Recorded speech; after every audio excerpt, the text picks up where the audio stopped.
Nos están dando gato por liebre, o sea que resulta que Pedro Sánchez le dice al secretario general de la OTAN que no vamos a subir al 5% la inversión y todas las miradas aplauden a Pedro Sánchez. Pero si estábamos discutiendo de si subirlo al 2 o no. 2 preguntas te vamos a responder. ¿Está España renunciando a su seguridad por no aumentar ese gasto militar?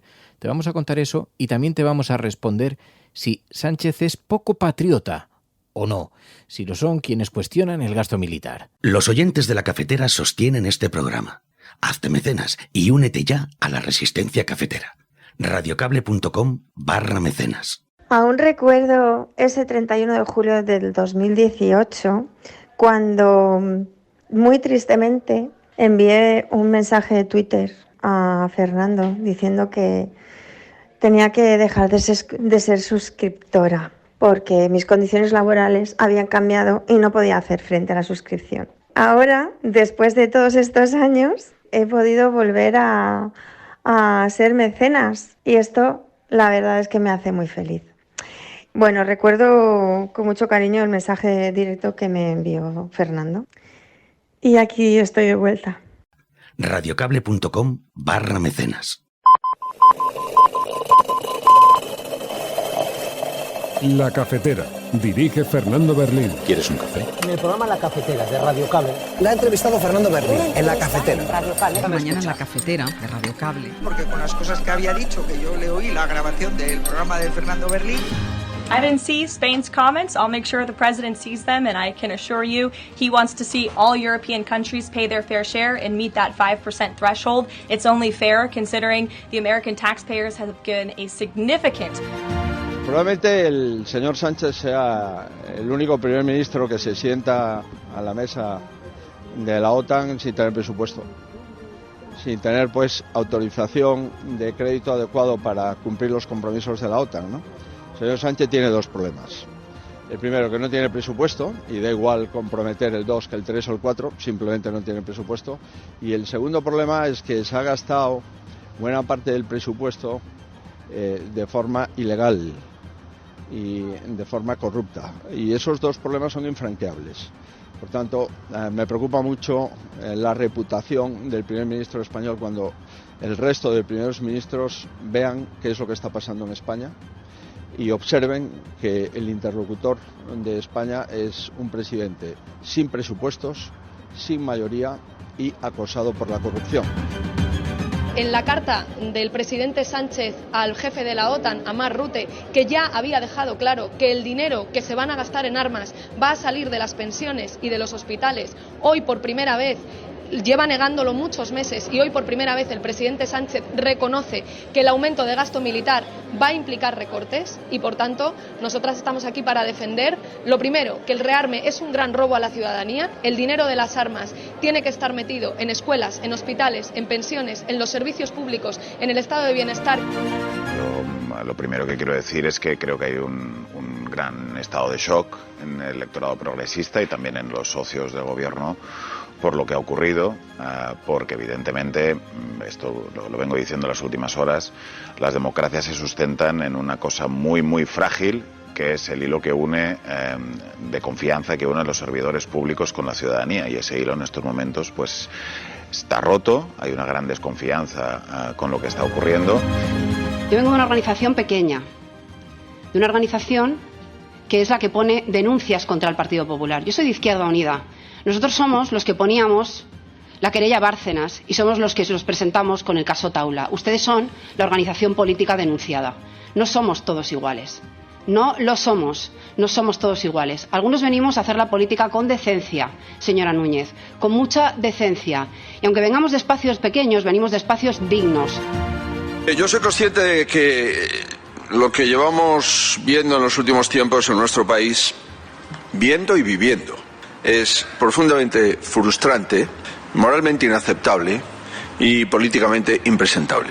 La verdad es que hay centenares de páginas en los juzgados, conversaciones sórdidas con grabaciones que así lo atestiguan, mordidas a cambio de contratos públicos, negocios oscuros, familiares y amigas que no saben dónde está su puesto de trabajo. No vivimos en una dictadura comunista, Nadie quiere matar a la presidenta del Gobierno de la Comunidad de Madrid, aunque ella lo repita. Y desde luego yo en Madrid no he visto en mi vida patrullas vecinales. El problema es que mientras ustedes pierden tiempo con problemas inventados, los problemas reales no paran de crecer aunque usted no los conozca. El problema es que en la Comunidad de Madrid, en los barrios ricos, la esperanza de vida es 6 años superior a los barrios pobres. La renta media anual por hogar de los barrios ricos es de 70.000 euros, mientras que en los barrios más humildes no llega a 23.000. Los centros de salud del sur de Madrid, por ejemplo, tienen menos personal y los tiempos de espera son más largos que en el norte, y el abandono escolar es el doble en Fuenlabrada o en Parla que en Majadahonda o en Boadilla, por ejemplo. He recibido la noticia de que el Tribunal Superior de Justicia de Madrid ha vuelto a dar la razón al Ministerio de Consumo y, por tanto, ha ordenado a Airbnb la retirada de los anuncios ilegales de pisos turísticos que le requerimos desde el Ministerio. Como saben, hace unas semanas este tribunal dictó un auto avalando las actuaciones del Ministerio y, por tanto, exigiendo a la plataforma que retirara esos anuncios ilegales. Airbnb presentó un recurso de reposición ante el mismo tribunal y hace apenas unos minutos he recibido la información de que han vuelto a perder. Hemos vuelto a ganar en los tribunales y, por tanto, Airbnb deberá proceder a la retirada inmediata de los anuncios ilegales. Son las 8:30 de la mañana. Las 7:30 en la Casa Museo de José Saramago, en Tías, Lanzarote.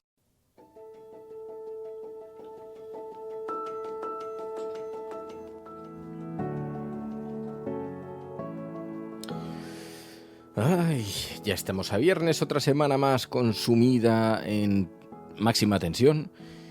Que todos estos giros que de pronto se instalan en la prensa. Muy buenos días a todos, bienvenidos a La Cafetera, bienvenidos a este programa, a esta gran comunidad de oyentes. Hoy en un formato, sabéis, sensiblemente diferente, puesto que los viernes es el día en el que parte de los contenidos de este programa están preparados a fuego lento, mimados a lo largo de los últimos días. Es lo que conocemos como el café de puchero. Ya está el aroma de la taza del café invadiendo el estudio a esta hora. Todavía apenas está amaneciendo y cuando despertéis tendréis junto a la mesilla una taza de café humeante. Hijos de la cafeína, amantes del café, activistas de lo soluble, exploradores del aroma, muy buenos días. Estás escuchando La Cafetera. Y claro, a estas horas estaré yo pues sentado en los oscuros callejones de la corte madrileña, en los oscuros barrios bajos del periodismo, en las tertulias, donde las puñaladas traperas de proximidad llueven, pero por eso parte del programa tiene que quedar grabado. Sin embargo, hay una primera parte que esta mañana, cuando tú estás durmiendo todavía, estoy aquí sentado en el estudio con la taza de café, ya empieza a hacer un horroroso calor. Creo que hay además alarma para este fin de semana. Va a haber tormentas en buena parte de España y en otra parte de España mucho calor. Así que la EMET está que no para. Mucha precaución en ambas circunstancias, en ambas situaciones. Bueno, y lo que está todavía más tormentoso es el panorama político. Llevamos 48 horas de sorprendente tranquilidad, mientras que los silbidos en los oscuros callejones de la corte, mientras que la rumorología de la corte nos dice que algunos informes están a punto de ver la luz y pueden implicar abiertamente al gobierno, que pueden tener nuevas consecuencias políticas, incluidas las detenciones. Todo esto es rumorología de la corte, ya lo sabes. Pero mientras aguardamos a ver cuál es la próxima novedad en todo este vodevil español que estamos viviendo con la política interna, que si Cerdán, que si Ábalos, que si Koldo, que si Pedro Sánchez, que si el Canario, que si prostitutas, que a ver si hay algo ilegal, mientras todo Madrid especula en torno a esto, hay una aparente tranquilidad. Llevamos 48 horas, pero como en la película de los indios, como en las películas de los indios. Poca tranquilidad puede haber cuando hay tanto silencio. Así que, mientras esperamos que todo eso suceda, también la derecha parece de pronto haber cambiado de rol, y ayer Pedro Sánchez se destapó con una carta dirigida a la OTAN. España rechaza elevar al 5% el gasto militar en la OTAN como exige Donald Trump. La Casa Blanca respondió a Pedro Sánchez, preguntada por un periodista, que los países europeos deben cumplir ese objetivo que el presidente español ve contraproducente e incompatible con el estado de bienestar. Así que acepta el presidente del gobierno que, si invertir más dinero en armas, en gasto militar, tiene consecuencias para con las cuentas del estado de bienestar. Tampoco había que ser un lumbreras para darse cuenta de que si lo coges de un lado, lo quitas del otro. Y con esta noticia, Sánchez cambia el guión y se planta ante la OTAN por el gasto militar, como dice La Vanguardia. El presidente aparca la tormenta política y le dice a Mark Rutte que superar el 2% dañaría el estado de bienestar, mientras la Casa Blanca presiona. Es el titular de esta mañana con el que acompaña las portadas de numerosos periódicos y que nos sirve para hacer algunas reflexiones. En primer lugar, que claro, esto dice Pedro Sánchez, pero ya entonces es que hemos dado por hecho que lo vamos a subir al 2%. Porque la ironía de todo esto es que estábamos discutiendo subirlo al 2%. Después llegó el tío de la OTAN y dijo, no, va a ser al 5%. Y entonces ahora ya hemos aceptado como si el 2 fuera normal. Pero en plena escalada de tensiones global, Sánchez ha tomado esta decisión que provoca una cierta división en España. Ahora escucharemos a Núñez Feijóo. Y que nos permite hacer algunas reflexiones, porque esto no solamente es un gesto económico, también es un pulso político que tiene implicaciones profundas para la sociedad, para nuestra imagen internacional, para nuestra relación con la OTAN. Claro, desde la derecha están diciendo es una decisión que toma Pedro Sánchez para tapar sus problemas domésticos, sus problemas escondidos. Pero hay algunas razones para el no, por lo menos 3. Priorizar lo social sobre lo militar. Lo ha señalado el propio presidente del gobierno. Y es que en un país con desigualdades, con recortes en servicios básicos, destinar miles de millones a defensa, a comprar armas, porque no nos engañemos, es a comprar armamento, a hacerlo a Estados Unidos, a hacerlo a Israel, pues esto es un desvío de recursos que deberían ir a la salud, a la educación, a la justicia social. En segundo lugar, se coloca la paz en primer lugar, porque la historia lo que nos ha enseñado es que más armas no garantizan seguridad, sino que avivan los conflictos. Así que España se sitúe en ese modelo de diplomacia, de cooperación internacional, pues es una buena noticia. En tercer lugar, defender la soberanía política. Porque claro, aceptar este chantaje de la OTAN, ceder esa autonomía para seguir la agenda externa de Estados Unidos, perdiendo la capacidad de decidir qué tipo de seguridad que queremos, qué tipo de alineaciones queremos, pues hombre, resulta un poco grotesco. Claro, desde la derecha dicen, a ver, también hay razones para el sí. Hay que responder a las amenazas que son reales. Tenemos tensiones en el Mediterráneo, Europa está en alerta, España tiene que proteger a sus fronteras, tiene que proteger a su gente, y no solamente mirando hacia Ucrania, hacia Rusia, hacia los fantasmas y los enemigos que nos dicen, también hacia Marruecos, hacia otros lugares. Aumentar nuestra posición táctica, dicen, nos puede proteger. También hay que cumplir compromisos internacionales, porque formar parte de la OTAN implica cooperación, responsabilidad, y hay que invertir en las alianzas estratégicas. Y luego está la tercera cuestión que enarbolan desde la derecha, es que además el gasto en defensa crea dinámicas económicas positivas, porque todo esto genera trabajo, empleo, dinero, empresa, innovación tecnológica, y en un momento en el que toda Europa está mirando con preocupación, toda Europa y buena parte del mundo con preocupación, la inestabilidad económica, la incertidumbre, pues puede haber razones de peso que son las que se nos manejaron para aumentar el 2%, no el 5%. Así que, si le añadimos a que el mundo está polarizado, no ya España, que ya es la leche, pues la balanza nos toca a cada uno decidirla. Pero lo que sí que es verdad es que esto es una apuesta por una política exterior diferente, que no está exenta de riesgos, pero que es valiente políticamente y, bueno, que señala una España que prefiere el diálogo a la guerra. Y eso es encomiable. Aunque lo haya hecho Pedro Sánchez para centrar el foco de atención, ahora que además se acerca la cumbre de la OTAN, pero sobre todo para centrar el foco de atención en un asunto que no es el de sus problemas internos. Pero se puede decir, ¿es valiente Sánchez o es cobarde? Desde la derecha van a sostener que es un acto de cobardía. Pero la realidad es que decir al gasto militar que no, un gasto tan desmesurado, es un acto de valentía política. Y sobre todo de defensa de prioridades sociales, aunque lo hagas por necesidad. Y en esto pues vuelve de nuevo a emerger el que a veces hay que tomar las decisiones haciendo de la necesidad virtud.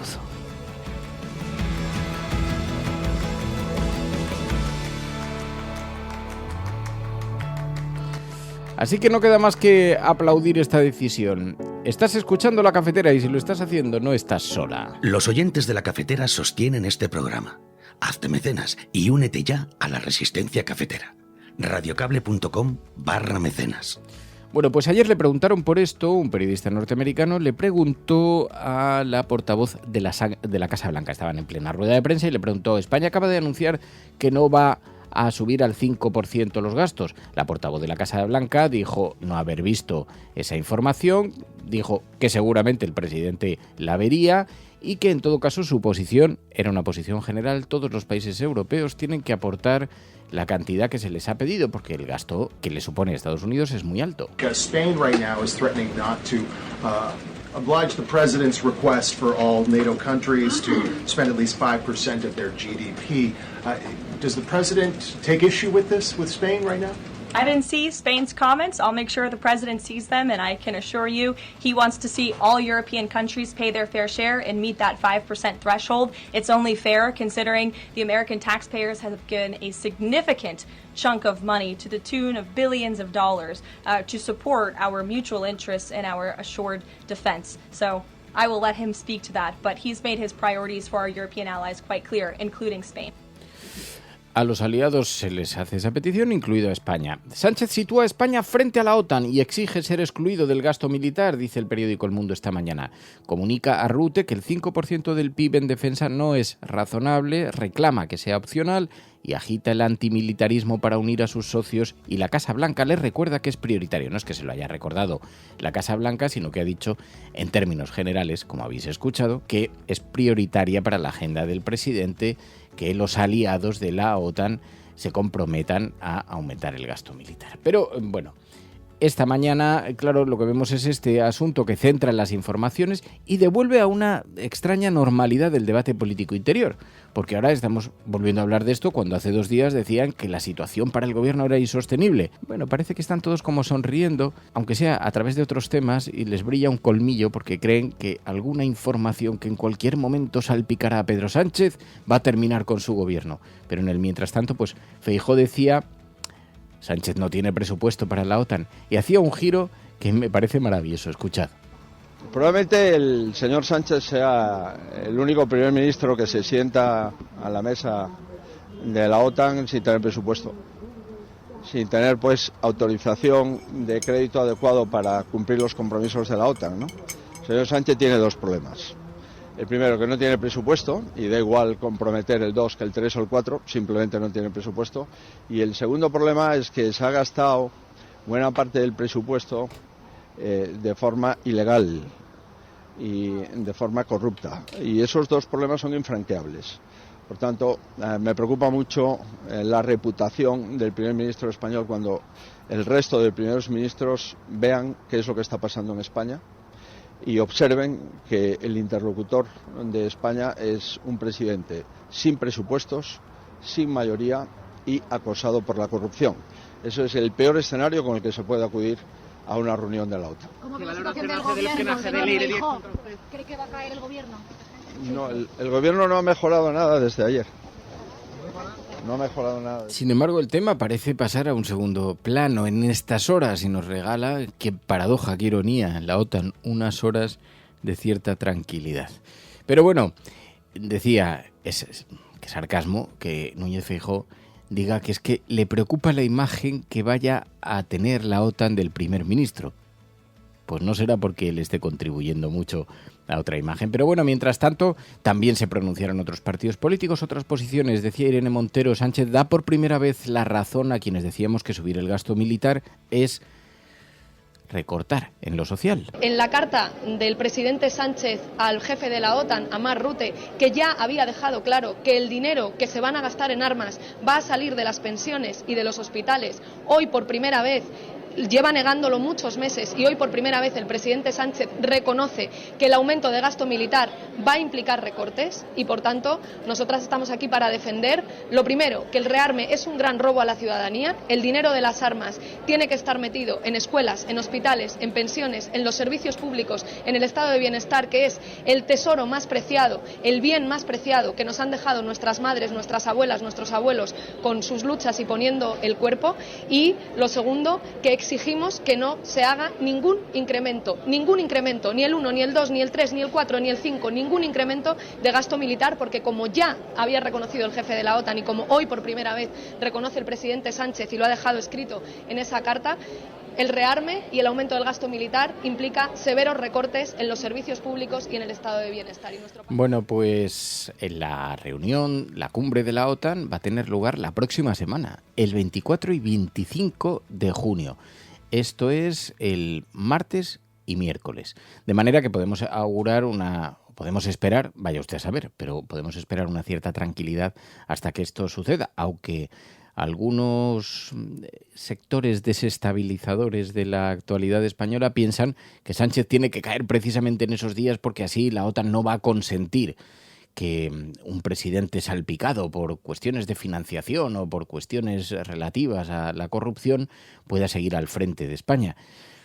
Eso es bastante porque en realidad presidentes con problemas de financiación en su país, con problemas en sus propios partidos, los tenemos alrededor a punta de pala, desde en Francia, Alemania, los hemos tenido en Portugal, los hemos tenido en Italia, los hemos tenido prácticamente en el Reino Unido, en prácticamente todos los países, y no es el elemento determinante. Pero bueno, el caso es que va a haber reunión de la OTAN.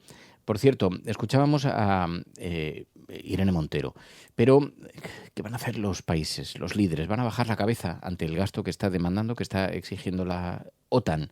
Esta es la mirada.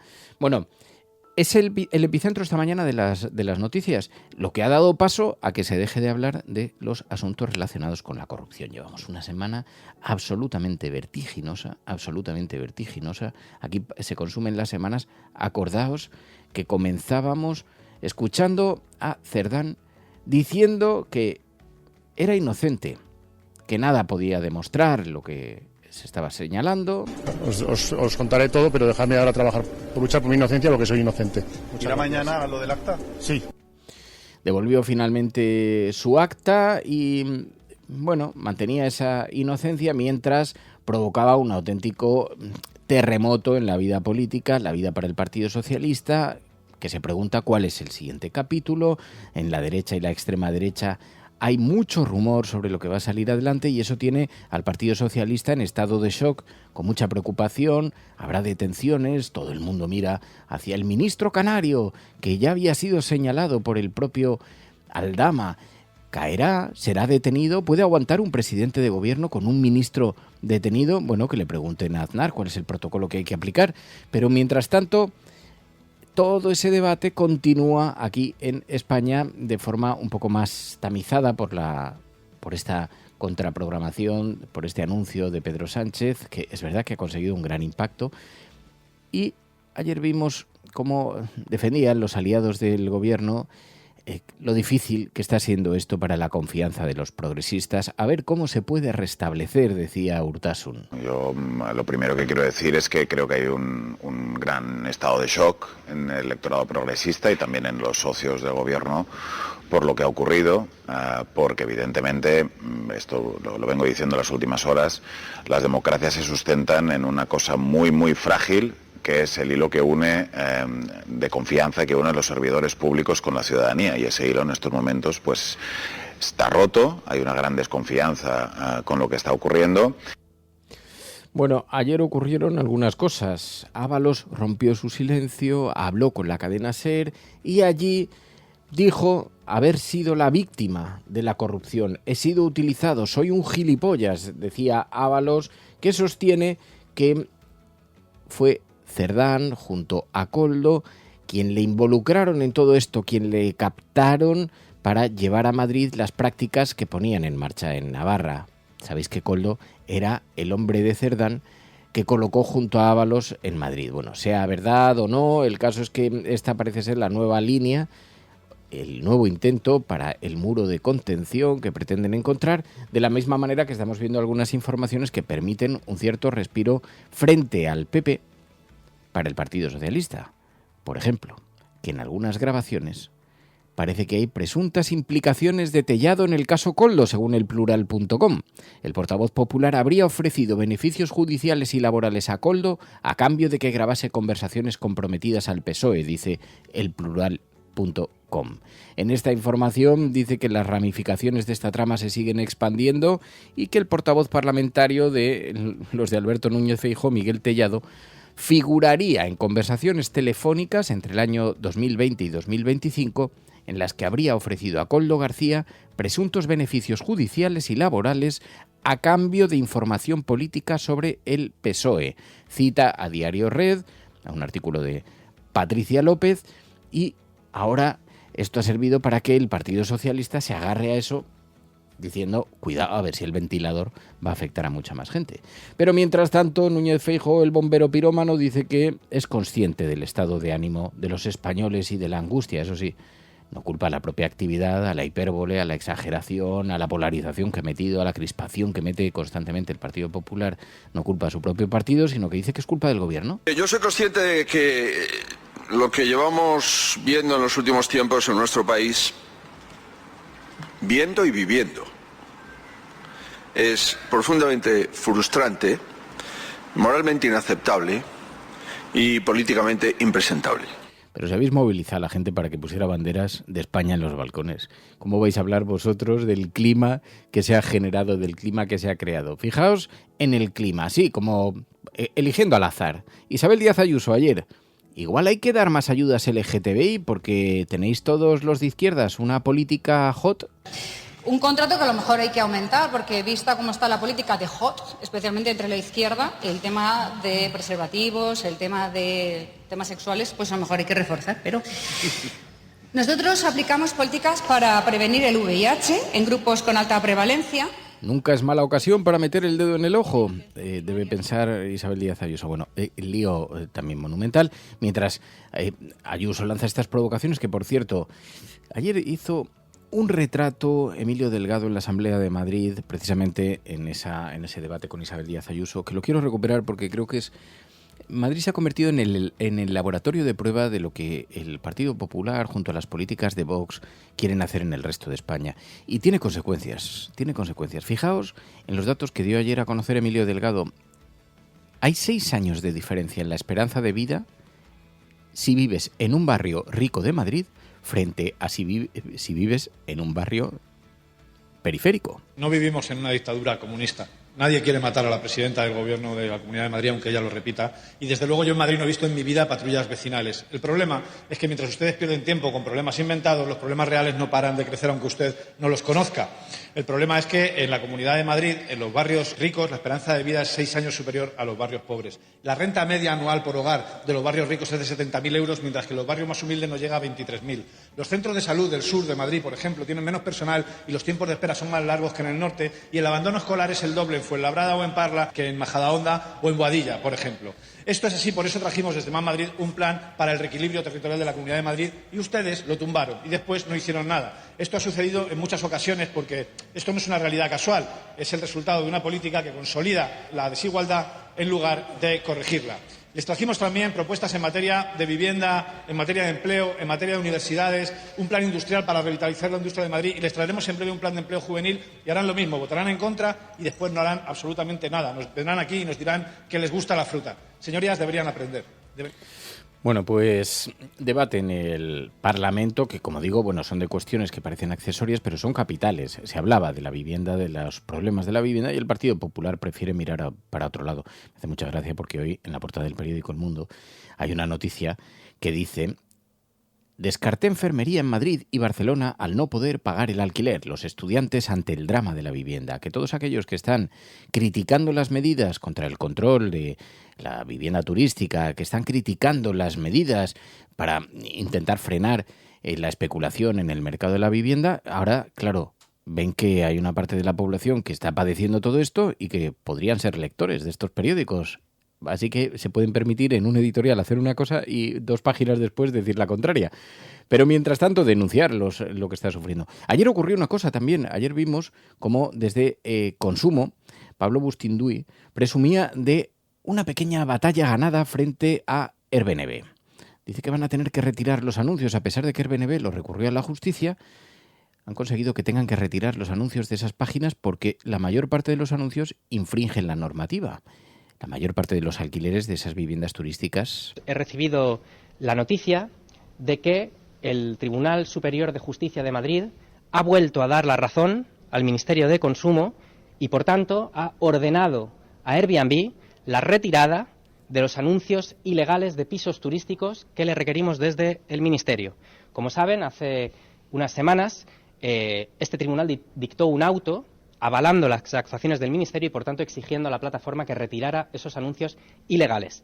Bueno, vamos a hablar enseguida también de vivienda, en plata o plomo, porque vamos a hablar de un documental maravilloso que estoy absolutamente convencido de que va a conectar muy bien con la audiencia, especialmente con nuestra audiencia andaluza. Yo sé que a Asun, sé que a Mamen, sé que os va a gustar, aunque seguramente ya lo conozcáis. Ellas en la ciudad. Ellas en la ciudad. Está en Movistar. Este documental nos habla de los años 70, de cómo crecieron los barrios periféricos en las grandes ciudades del sur de España, en Sevilla, cómo crecieron esos barrios periféricos y cómo cambió la ciudad por la presencia de las mujeres, cómo afectó a la presencia de las mujeres todos estos cambios de los barrios periféricos, de lo que sucede en las ciudades, en el urbanismo, por las necesidades de las mujeres. Lo ha dirigido Reyes Gallegos, que es arquitecta, urbanista, y vamos a hablar de este documental porque los barrios periféricos de Sevilla, desde los años 70 a nuestros días, han crecido de manera extraordinaria, pero algunos de ellos crecían sin servicios, lo que obligaba a las mujeres a tener que caminar durante horas con un carrito de la compra para poder ir a un supermercado. ¿Cómo ha cambiado todo eso? Y también cómo nos ha obligado a repensar las ciudades. Porque es verdad que había aproximaciones desde la mirada de las mujeres, de la cuestión cultural, y nos genera bastante empatía, pero sobre todo nos permite reflexionar cómo, de alguna manera, las ciudades están condicionadas por una mirada masculina, o han estado condicionadas, su crecimiento, por una mirada muy masculina, y cómo esa mirada de las mujeres cambia también no solo las infraestructuras, los espacios. Además, las mujeres se enfrentaban a ciertos riesgos, a ciertas exclusiones que se suelen ignorar, y todo esto nos hace más conscientes, más responsables de nuestras ciudades, porque tiene perspectiva de género. El diseño y la gestión de la ciudad, el diseño y la gestión urbana. Vamos a hablarlo porque es una conversación súper interesante y sobre todo porque nos permite ver ese documental que además está maravillosamente bien rodado, que va a conectar muy bien con la audiencia de La Cafetera porque tiene un tiempo sosegado, pausado, reflexivo, como le gusta a los oyentes de este programa. Ellas en la ciudad, en Movistar. Vamos a conversar ahora enseguida sobre este documental. Pero bueno, también vamos a ver toda esta cuestión de cómo afecta la corrupción al gobierno de Sánchez y también en la mirada internacional, ahora que se espera la gran cumbre de la OTAN el próximo 24 y 25 de junio, de qué manera la prensa internacional está señalando la mirada de nuestro país sobre la corrupción con todo este caso que ha estallado a lo largo de los días y que ya está empezando a salpicar las páginas de los periódicos. Vamos a hablar enseguida con Pilar de la Peña y vamos a analizar qué imagen ha proyectado nuestro país en los últimos días en toda esta materia. Pero la gran noticia del día, insisto, es este asunto del gasto militar. Sánchez frente a la OTAN. Comunica a Rutte que el 5% del PIB en defensa no es razonable. Reclama que sea opcional. Enfrentamiento con la Casa Blanca, con Donald Trump, con Estados Unidos. Muchas razones para el no, algunas razones para el sí, pero ¿está España renunciando a su seguridad por no aumentar el gasto militar del 5%? Esa es la gran pregunta. ¿Se renuncia a algo? No necesariamente, en realidad, porque además la seguridad no se garantiza solamente con armas, sino con estabilidad interna, con cooperación internacional, con inversión en desarrollo humano, claro, estabilidad interna, vamos a ver, pero ¿está realmente plantando cara a las presiones de la OTAN? Bueno, también está reconociendo las limitaciones económicas de nuestro país. Intentando equilibrar esas responsabilidades, las prioridades en este contexto que es difícil. Ahora, tendrá consecuencias. De momento ya hemos aceptado que el 2% nos lo comemos con patatas. Pero también hay mucha trampa en esto. Lo digo porque en realidad España ya está aportando mucho a la OTAN, porque España hace una aportación. Nosotros, si la OTAN lo que pide es que el presupuesto interno de los países en materia de defensa sea alto. Pero nosotros tenemos cuestiones no contabilizadas en esos registros, como por ejemplo el gasto que supone la Guardia Civil, que es un cuerpo militarizado. En términos técnicos, estaría situado en el baremo de gasto. Así que estaríamos seguramente muy por delante, muy por encima de lo que supone el 2%. Si a eso le añades que nosotros aportamos menos capital en industria armamentística, pero aportamos mucho en capital humano, en el envío de soldados, etcétera, etcétera, esto se contabiliza de forma diferente. En conclusión, que nosotros ya estamos gastando mucho más dinero de lo que nos debería corresponder por peso de país, por tamaño de país, y mucho más dinero del contabilizado de ese 2%. Lo que pasa es que como las cuentas de esto son bastante opacas, pues entonces se mira para otro lado, como si nosotros fuéramos insolidarios y todo esto, y se argumenta. Pero bueno, España no necesitará dedicar ese 5%, lo sabemos, porque las capacidades han sido diseñadas con los expertos de la OTAN y de las Fuerzas Armadas Españolas, y el coste estimado, pues al final han subido al 2%, que ya era mucho más de lo que decíamos. Es que este era el debate hace solamente unos días. Pero mientras tanto, claro, tiene mucha trampa lo del 5%, porque Rutte lo ha pedido para tapar el debate del 2%, pero también para canalizar mucho dinero de la Unión Europea fuera de la Unión Europea, porque todas esas inversiones se acaban pagando a Estados Unidos, a Israel, y todo eso es dinero de los europeos. Y luego está la cuestión, cómo los productos de seguridad y de defensa subirían de precio aquí porque estamos comprando lo más barato fuera. O sea que todo esto tiene consecuencias incluso para la industria armamentística. Pero bueno, es un debate que se abre ahora en la actualidad española. Vamos a ver de todas maneras con qué imagen nos hemos quedado a lo largo de los últimos días en la prensa internacional. Lo hablamos con Pilar de la Peña. Programas de radio, de televisión en España, la prensa burlándose de nuestra propuesta. Podrán decir todos los periódicos del mundo lo que quieran. Que a democracia vai ganhar. En España, el ex vicepresidente del gobierno... En España finaliza el recuento de votos en los comicios municipales y autonómicos con una participación del 64%. Rodrigo Rato is under investigation. Dejaré lo mejor de mí, para poder estar a la altura de la confianza que ustedes me han entregado. No olvidamos justicia, verdad, respeto. Seguimos.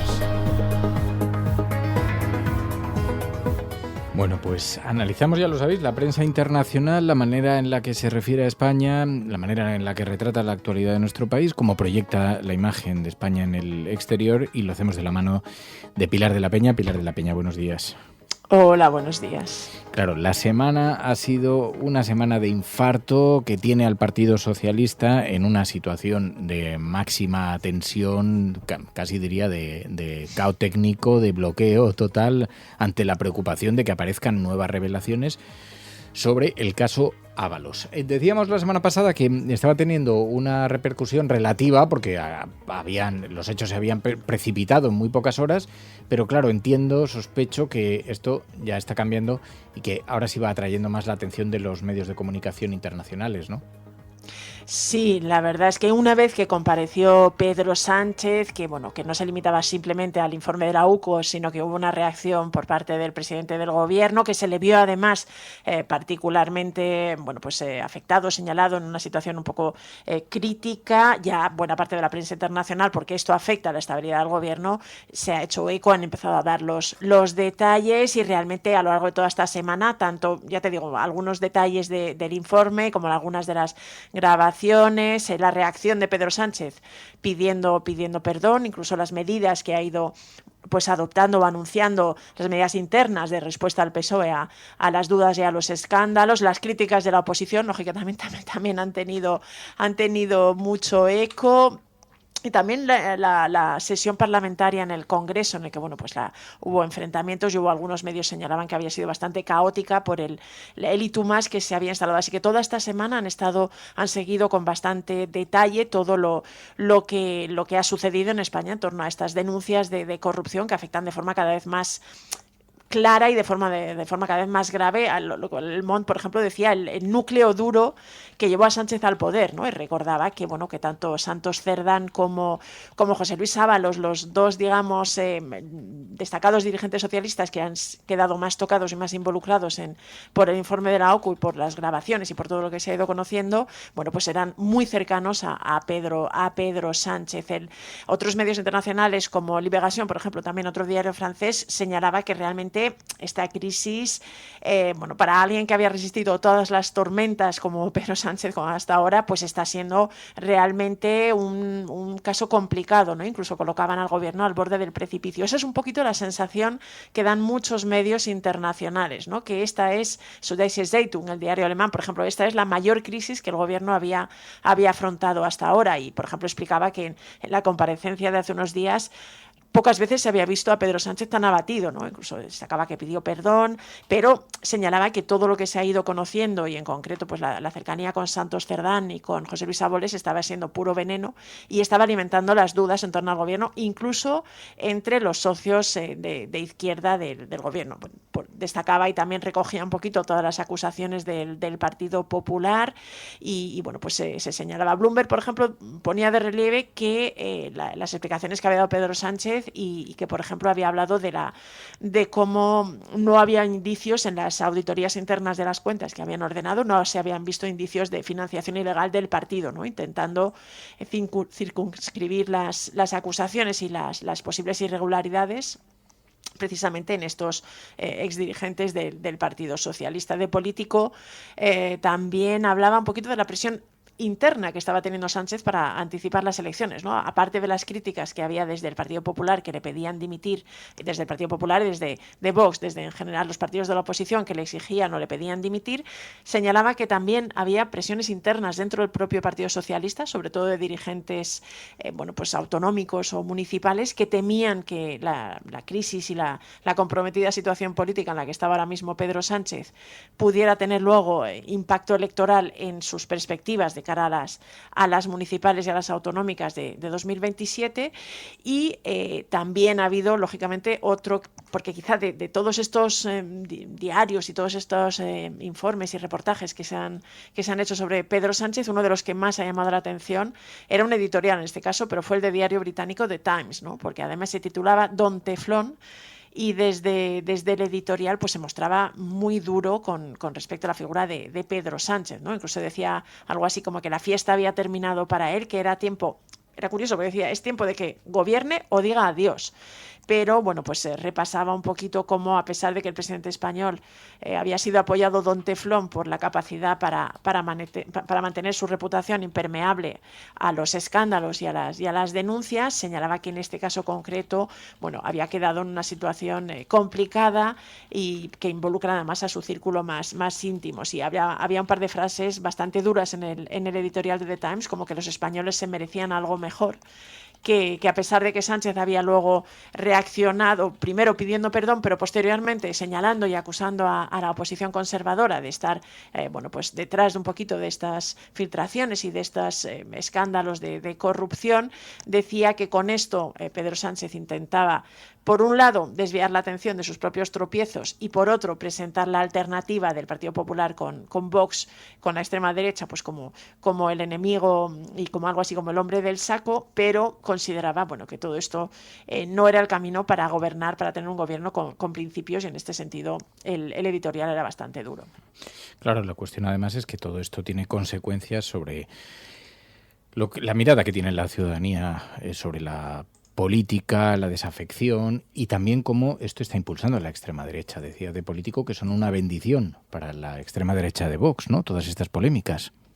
Sí, en uno de los artículos que han dedicado esta semana a, pues a analizar cómo está el panorama político en España después de todos estos escándalos, lo que ponía de relieve la edición europea del digital estadounidense es cómo esto realmente era una especie de regalo para Santiago Abascal, para Vox, para la extrema derecha, porque recordaba que Vox es un partido pues que ha construido una parte de su, digamos, de su argumentario, de su mensaje político en denunciar que el sistema democrático español es corrupto, está podrido, ¿no? Y que claro, estas investigaciones y estas denuncias, estos escándalos de corrupción en el seno del Partido Socialista, pues reforzaban este discurso y además tenían lugar en un momento en que, pues los partidos de extrema derecha están teniendo buenos resultados electorales en varios sitios de Europa, ¿no? Recientemente incluso en Rumanía, en Portugal o en Polonia. Y destacaba que si ya estaba creciendo, ya había estado creciendo Vox en las encuestas en estos últimos años, pues esto probablemente iban a impulsarlo. Y luego decía una cosa interesante el artículo, ¿no? Explicaba cómo Santiago Abascal había sido extraordinariamente duro y crítico contra Pedro Sánchez y contra el gobierno, hablando de mafia y de una banda de delincuentes, pero también señalaba que esa insistencia en pedir al Partido Popular una moción de censura tenía un doble juego, ¿no? Y explicaba que era una especie de regalo envenenado para el Partido Popular porque, dada la aritmética parlamentaria, no iba a salir adelante, es decir, un candidato como Feijóo no iba a conseguir los apoyos para ser presidente, pero esto permitía a Vox, pues señalar al Partido Popular por no estar actuando contra un gobierno como el de Pedro Sánchez y para insistir en este mensaje de que los dos grandes partidos, que el bipartidismo es en realidad la muestra más evidente de que el sistema democrático pues está corrupto y hay que cambiarlo, ¿no? Y presentarse un poquito como la alternativa. Pues esto ha sido, sí, uno de los asuntos que ha ocupado la atención de la prensa internacional, pero claro, también están ocurriendo otras cosas, porque el apagón ha pasado más inadvertido. Estaba toda la atención puesta en la crisis de gobierno, pero la prensa global ha destacado el informe sobre este apagón, el informe que ha hecho el gobierno, y dan algunas claves, ¿no? Sí, fíjate que en España prácticamente ha pasado casi desapercibido en los grandes medios, pero en esta semana hemos conocido por fin el informe sobre las causas del apagón, el informe del gobierno español sobre los motivos que provocaron el gran apagón en la península ibérica. Y la prensa internacional sí que ha estado muy pendiente de ello, lo ha destacado de manera bastante amplia, todos los grandes medios. Fíjate que incluso los estadounidenses, que no han puesto tanto el foco sobre los problemas de corrupción del gobierno, pero que en pues he encontrado artículos en la CNN, en el New York Times, en numerosos medios internacionales, estadounidenses, que sí han puesto de relieve estas explicaciones. Había algún medio francés que decía que por fin España da las explicaciones o explica el origen de este apagón que, recordemos, en toda Europa ha generado, aparte de que fue una gran noticia, ha generado inquietud, ¿no? Y entre todos los medios que se hacen eco del informe español se destacan varias cosas. Una de ellas, por ejemplo, lo hace la CNN o lo hace The Guardian, es destacar que se descarta que hubiera algún tipo de ciberataque, que las causas del apagón fueron otras, que no hubo ningún ciberataque. Luego otros medios como el New York Times recogen un poquito las explicaciones del gobierno señalando que hubo pues algunos errores, problemas técnicos, y este es un poquito el titular que dan para explicar las causas del apagón. Y luego hay bastantes medios, entre ellos, por ejemplo, la BBC o el Financial Times, que explican que realmente el gobierno español ha repartido las culpas entre Red Eléctrica y las empresas privadas, ¿no? Que les llama la atención. Algunos otros, como Le Monde, habla del fenómeno de sobretensión al que se culpa de este apagón. Ya te digo, un poco por la disparidad de los titulares, de lo que más llama la atención, se resalta eso, que el informe no es extraordinariamente concluyente en señalar un único culpable, que reparte un poquito las culpas, y todos esa es un poco la idea general que ha cuajado, que se interpreta en los medios, excepto en uno de ellos, que es el de Telegraph, el diario británico, que fue el medio que realmente primero uno de sus columnistas habló de que el gobierno español podía haber causado, digamos, el apagón con un experimento, llevar hasta sus últimas consecuencias el uso de energías renovables en la red, y no había calculado bien el impacto que esto podía tener en la red, y que es el único que se hace eco de este informe del gobierno español sobre las causas del apagón, e insiste en que la causa fueron las energías renovables, ¿no? Explica que, bueno, que esto es lo que causó la sobretensión, y mantiene un poquito la tesis de que sobre todo la energía solar pues fue la culpable del gran apagón. También más cosas que la prensa internacional ha llevado a sus páginas, además de este informe: la manifestación contra el turismo de masas del pasado fin de semana con pistolas de agua, que siguen en los medios internacionales, ¿no? Sí, la verdad es que esta imagen que han usado en numerosas ciudades, pues de disparar con pistolas de agua a los turistas, un poco para señalar o para protestar o para denunciar esta situación insostenible que para muchos ciudadanos supone el turismo de masas, y tanto a nivel de vivienda como incluso de saturación de sus calles o de sus pueblos, pues de cara a la temporada turística ha tenido un enorme eco en medios de todo el planeta, desde la CBS, la BBC, New York Times, The Telegraph, el Washington Post. Bueno, pues muchísimos medios internacionales han hecho eco de estas protestas que se repiten, insisten además que de cara a la campaña de verano, hay varios medios británicos que también explican, cuidado, hay estas protestas. Algunos medios insisten en que, bueno, este malestar, que además no se ha limitado a España, hay varios medios internacionales que señalan que también ha habido protestas, no tan a lo mejor visuales como las españolas, pero también ha habido protestas en otros países europeos, y hay algún artículo que sugiere, incluso algún medio británico que sugiere que habría que, bueno, pues hacer una reflexión sobre el modelo turístico que está ahora mismo en boga en los países occidentales, y que quizá es una evidencia de que hay que darle una vuelta o reformar alguna cosa para que no tenga este impacto en los ciudadanos. Pero es llamativo eso, cómo todas estas grandes manifestaciones que hemos visto pues tampoco han tenido un eco enorme en España, y sin embargo sí que han sido ampliamente destacadas por la prensa internacional. Oye, lo que estoy viendo también es que The Guardian, Reuters, hay varios medios anglosajones que han destacado a las mujeres españolas víctimas del patronato franquista de mujeres que han rechazado las disculpas de la Iglesia. Sí, fíjate que bueno, es un artículo, de hecho uno de ellos me lo mandó Angélica Llamera, una oyente del programa, el que salió en The Guardian. Hace unos días hubo pues un acto en el que, bueno, la Iglesia Católica pues intentó escenificar algún tipo de perdón a las mujeres que habían sido víctimas de abuso en, digamos, el patronato de protección a la mujer que estuvo vigente durante la dictadura, y que, bueno, que se había denunciado que realmente tuvo algunas actuaciones pues de abusos y de realmente de malos tratos hacia las mujeres que estaban ahí, a pesar de que se llamaba el Patronato para la Protección de las Mujeres, que había motivado esta disculpa de la Iglesia Católica. Y en numerosos medios internacionales, entre ellos The Guardian, Reuters o MSN y varios otros de Estados Unidos, pues ponen de relieve que una serie de mujeres pues se organizaron para rechazar esta protesta, ¿no? Para decir que no era suficiente, que además consideraban, y lo ponía en el titular de Guardian, que no era una disculpa genuina, y que insistían en denunciar y que se pusiera el foco en lo sucedido en España en estos años, en los que, bueno, pues muchas mujeres confesaban haber quedado traumatizadas por el trato que recibieron en estas instituciones, y que, bueno, pues esto hacía que varios medios internacionales pues hubieran puesto el foco en lo que sucedió en España en esta época. Bueno, pues ya veis cómo está la prensa internacional. Vamos a ver, porque como aquí cada día es un festival y la información siempre está demandando novedades, pues a ver qué nos depara la semana que viene.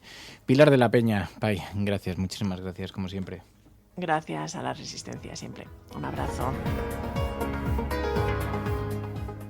La Cafetera y Neutral presentan Plata o plomo. El mundo en series. En el Juego de Tronos, o ganas o mueres. Con Fernando Berlín y Ana Pastor. ¿Sabes dónde estás? Es una radio pirata. de la zona neutral. Nos recuerda un poco por qué luchamos. La noche es oscura y alberga horrores. La noche es oscura y alberga horrores. Nada cambia de golpe. Si estuvieras en una bañera que se calienta poco a poco, morirías hervida sin darte cuenta. Estamos juntos. Somos un trío. ¿Nosotros vivimos románticamente juntos? Hola, habla con Walter White. Usted dijo que estaba casi muerto, ¿vale? Dijo que moriría en cualquier momento. Éramos capaces de ser y hacer todas esas cosas porque estábamos informados por grandes hombres reverenciados. Plata o plomo, el mundo a través de las series de televisión, a través de las películas, de los documentales, con Ana Pastor Neutral. Ana Pastor, buenos días. Muy buenos días, y hoy con una recomendación que a su vez me ha hecho alguien que me encanta y que adoro, y es una maravillosa actriz. Bueno, es un documental del que vamos a hablar hoy en Movistar, Ellas en la ciudad, un documental dirigido por una arquitecta, por una urbanista, Reyes Gallegos, que retrata los barrios, la vida de los barrios periféricos a través de la mirada de las mujeres de los barrios periféricos de Sevilla que fueron construidos en los años 70. Entonces elige una serie de testimonios, la verdad, muy interesante, un retrato así muy antropológico, muy social de esa España, de la España periférica, también de la difícil batalla de cómo han crecido todos estos barrios, ¿no? Sí, a mí me recomendó este docu, que no conocía, la verdad, de su existencia, está en Movistar, Verónica Sánchez, la actriz, que por cierto tenemos, Fer, que invitarla un día porque es una maravilla de mujer. Yo no recordaba que era de Sevilla, es verdad que ella, además de un premio Goya a Mejor Interpretación, nominaciones, Goyas, tiene 2 nominaciones, tiene una carrera extensísima y bueno, la hemos visto en un montón de series, es verdad que todo el mundo la conoce por Los Serrano, pero tiene muchísimos más papeles. Bueno, pues ella me recomendó este documental porque es de Sevilla. No recordaba yo que Verónica, sí, es nacida en Sevilla y ella me decía que hay parte de su historia, en este documental de Reyes Gallegos, que es una profesora que decide ir a observar cómo me recuerda un poco al 47, no sé si a ti te ha pasado igual. Sí, tiene un poco esa atmósfera, ese ambiente, sí. Es verdad que el 47 es Cataluña, el docu de Reyes está hecho en Sevilla, es cómo se construyeron algunos de los barrios más emblemáticos de la ciudad y por qué se construyeron esos barrios planificados por hombres así. Lo que te cuenta el documental es que la planificación que se hicieron por los arquitectos de entonces, dieron lugar a barrios que no tenían cubiertas las necesidades de quienes realmente vivían allí, que eran las mujeres. Todas ellas, Toñi, en fin, Mina, aparecen un montón de ellas que llegaron a esas zonas de Sevilla en los años 70, algunas venían de otros lugares, de pueblos, etcétera, es muy bonito ver cómo por el grafismo que van añadiendo, no sé si te has fijado, pues por ejemplo, el supermercado. Pusieron supermercados a 6 kilómetros. Imagínate esas mujeres, ¿verdad? Cómo se las ve con el carro, teniendo que caminar 6 kilómetros para ir a comprar, pues desde el pan hasta cualquier otra cosa, ¿no? Esas mujeres que llegaron en los 70, bueno, son como las protagonistas de un documental, aunque habitan barrios cuyos protagonistas desde fuera eran hombres, que son quienes decidieron cómo se ubicaban, ¿no? Claro, por eso es muy interesante que la directora, una arquitecta urbanista, reflexione sobre la mirada de las mujeres en las ciudades, ¿no? Que claro, es más que un documental sobre mujeres en realidad, porque explica un poquito cómo afrontan los problemas urbanos, cómo eso afecta a las mujeres desde la inseguridad, la falta de espacios públicos seguros. Es una manera también un poquito yo lo estaba pensando, lo estaba viendo y pensaba en cómo deberíamos replantearnos las ciudades, ¿no? Cómo han sido siempre ajenas a la mirada de las necesidades y un poco de la cultura femenina. Sí, pensamos a veces que es algo muy nuevo y lo que es nuevo es la dirección en la que el cambio se produce. Es decir, aquellos barrios poco acogedores para mujeres y niños acabaron convirtiéndose, gracias a lo que ellas hicieron, que ahora lo contaremos, en barrios mucho más acogedores para las familias que hasta allí se habían desplazado, ¿no? Estoy hablando del barrio de San Diego, de Alcosa, de Pinomontano. Bueno, la gente que conozca Sevilla conoce muy bien estos lugares, ¿no? ¿Por qué digo que es diferente? Aunque la problemática sea parecida, la dirección es que ahora muchas de estas ciudades han tenido esos barrios habitables y digamos, acogedores, y han hecho el camino inverso, han expulsado a los vecinos para convertirse, bueno, pues en zonas turísticas, etcétera, ¿no? La clave de ese cambio a mejor, desde estos barrios a los que llegaron en los años 70 a lo que ha habido décadas después, fueron, sobre todo en estos casos, ¿no?, estos polígonos en el exterior de Sevilla, las mujeres. Unas ciudades que estaban diseñadas en torno al coche, que eso lo explica muy bien. Ellas no tenían coche, no tenían carné, no había transporte público, pues como estábamos diciendo, para ir al médico, para ir al supermercado, para ir al cine, caminaban 3 kilómetros. Y muchas veces las vías del tren separaban esa ciudad. Me ha hecho mucha gracia que decían que los aledaños de Sevilla parecía que estaban más cerca de Madrid que de la propia Sevilla, ¿no?, por lo incomunicadas que se sentían. Y entonces, ¿cómo han ido construyendo de esa sororidad, que entonces ellas ni siquiera sabían que esa palabra existía, algunas mujeres que participaron del crecimiento de los barrios? No sé si recuerdas una escena muy bonita de dos maestras que iban a enseñar a estas mujeres, porque eran analfabetas funcionales muchas de ellas, y iban a enseñarlas a leer, a escribir, y que muchos maridos les decían que para qué vas, ¿no? Y dice que tú ya eres muy lista, que a ti no te hace falta. Y entonces alguna mujer llegó a la conclusión de que el que no le hacía falta era el marido, cuando ya pudo aprender, ¿no? Están todas ellas en documental. A mí eso me parece precioso y me parece muy bien, muy bonito estéticamente, ¿no?, cómo ha ido resolviendo la aparición de estas mujeres con esos edificios, ¿no?, de 10, 12 pisos detrás. El propio documental es muy interesante esto porque, claro, es un ritmo que yo creo que para los oyentes de este espacio va a conectar perfectamente, porque el ritmo del documental es pausado, es reflexivo, te invita un poquito a pensar cómo las ciudades, las necesidades que tenemos quienes vivimos en las ciudades y cómo la mirada de las mujeres ha estado ajena hasta hace muy poco tiempo. Pero fíjate, esto me he acordado precisamente de que cuando en un pueblecito de Aragón fue nombrada una mujer alcaldesa y una de las primeras medidas que tomó fue llenar el pueblo de flores. En aquel momento aquello provocó muchas burlas hasta que empezaron a darse cuenta de cómo cambiaba un montón de pequeñas rutinas. Primero, que había amabilizado el pueblo enormemente, o sea, la imagen hostil de dureza, del frío Aragón, de las calles vacías, se habían llenado de color. Y luego, como segunda medida, colocó barandillas para que las mujeres mayores que caminaban por las calles pudieran ir agarradas.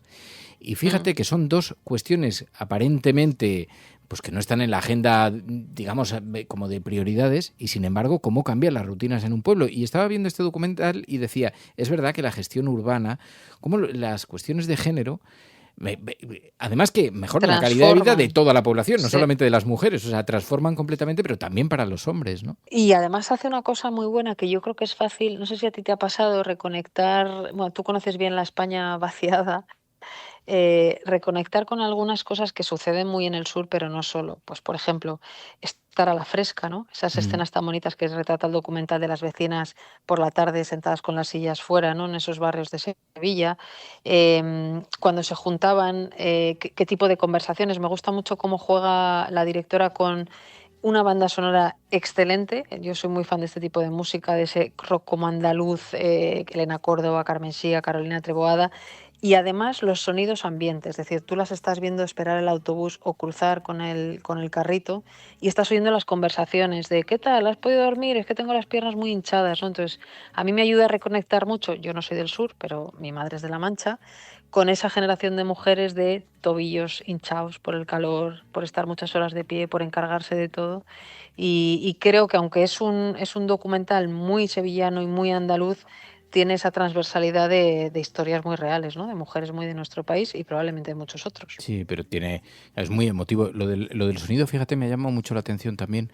Es verdad que combina las imágenes, las fotografías y luego tiene el sonido es como muy, muy emotivo y te mantiene muy atrapado, a pesar de, como digo, de que el ritmo es pausado, es reflexivo y bueno, te invita a observarlo de manera bastante sosegada. Es un contratiempo, ¿verdad? En este mundo de poner la velocidad rápida en los audios, esto como que te invita. Me ha gustado porque podríamos decir lento y tú has dicho pausado, que me parece más acertado, y lo combina muy bien con un archivo familiar de muchas de ellas, de este grupo de mujeres de Super 8, ¿no? Entiendo que eso sería Super 8 porque son los 70, claro, los 80. Seguro, sí. Que también permite, probablemente a la gente más joven no, pero a nosotros sí, nos permite mucho reconectar con nuestra infancia o con la juventud de nuestras madres, ¿no? Esas fotos en las que ellas salían Hay una que me encanta que cuenta que el sueño de su vida era tener una terraza. Entonces salen las fotos de cómo llegaron a ese piso y ella llegó a la terraza con su niño de 2 o 3 años en brazos y se asomó y decía: ¿pero qué pasa aquí? Que es que se ha muerto todo el mundo, yo me asomaba y no había nadie. Claro, ella venía de trabajar de no sé dónde, me parece que de Alemania, y entonces se va allí, se casa y de repente llega a un barrio en el que no hay nadie. Te asomabas y no había nadie. Y luego hubo mujeres que allí son conocidas, Guillermina Elías Mina, que consiguió fundar el primer jardín de infancia para que todos esos niños de esa generación convivieran, ¿no? Y se formaran un poco juntos. Así que, bueno, yo creo que es una joyita que hay que ver, hay que recomendar, y que Reyes Gallegos es todo un descubrimiento. Ella ha trabajado mucho para el equipo que ha hecho muchas cosas en cine en Sevilla y que se ha llevado varios premios Goyas como Rafael, y que La Isla Mínima, etcétera. Pues Alberto Rodríguez, todo este grupo como de audiovisual andaluz, que creo que todavía tiene muchísimo recorrido y que ya están haciendo muchas cosas maravillosas. Pues muy interesante la propuesta de esta semana. Ellas en la ciudad. Ana Pastor, Neutral, gracias. Gracias a ti y a Verónica Sánchez, que me lo ha recomendado. Plata o plomo. El mundo en series. En el Juego de Tronos, o ganas o mueres. Con Fernando Berlín y Ana Pastor. ¿Sabes dónde estás? Es una radio pirata. De la zona neutral. Nos recuerda un poco por qué luchamos. Radiocable.com/mecenas. Bueno, pues es tiempo ya para la lectura y esta semana vamos a hablar de las redes. Hemos pasado... Clara Nuño, muy buenos días. Muy buenos días, Fernando. ¿Cómo estamos? Hemos pasado de los asesinatos y de la novela policíaca a las reflexiones en torno a Internet, pero noveladas, en torno a las redes sociales, en torno a cómo proyectamos nuestra identidad a través de las redes sociales, pero también en torno a la soledad, a OnlyFans. Efectivamente, ahora vamos a hablar de sexo, de venderse, de muchas formas de venderse, y cómo un poco el tema de poder ser tu propio jefe o puedes ser tu propia jefa está haciendo que nosotros mismos seamos el producto. Algo que no le sorprende a nadie, por otro lado.